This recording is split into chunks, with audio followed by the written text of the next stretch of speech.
হয়ে প্রাণ হারাতে হলো বাইক আরোহীর। হুগলি তারকেশ্বরের ঘটনাটি ঘটেছে আনুমানিক দুপুরে 1টা নাগাদ তারকেশ্বরে বি দাস নার্সিংহোমের কাছে। দিন একটি দোকান থেকে দুটি মহিলা বাইর হচ্ছিল। হঠাৎ রাস্তার উপর উঠে পড়ে একটি বাইক। তাদের বাঁচাতে গিয়ে লরির পিছন থেকে ধাক্কায় পড়ে যায় ওই ব্যক্তি। পিছন থেকে ধাক্কা মারে লরি, মারা যায় ওই ব্যক্তির পরিচয় জানা যায়নি। রাস্তার আশেপাশে সাজানো থাকে লরি, আর বাদিক থেকে একটা লেন সবসময় বন্ধ থাকে। তারই ফলে বারবার এই ঘটনা ঘটছে বলে মানুষের অভিযোগ। এই দুর্ঘটনা ঘটেই চলছে প্রতিনিয়ত। 1 সপ্তাহ আগে প্রায় 2 কিলোমিটার এর মধ্যেই এই জায়গায় আরও একটি বাইক দুর্ঘটনা লেগেই থাকে। প্রশাসনের পক্ষ থেকে কোনো ব্যবস্থা নেওয়া হচ্ছে না।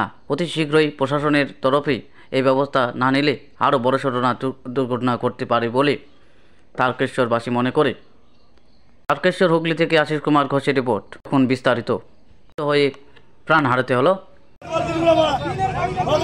শুধু টিন বললে হবে না, পুরো রাস্তা ক্লিয়ার করতে হবে। পুরো রাস্তা ক্লিয়ার করতে হবে।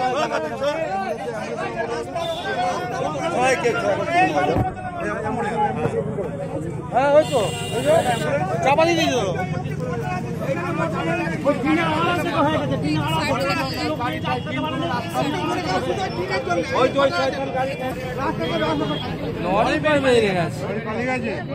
সে চলে গেছে সঙ্গে সঙ্গে পিছনে থেকে।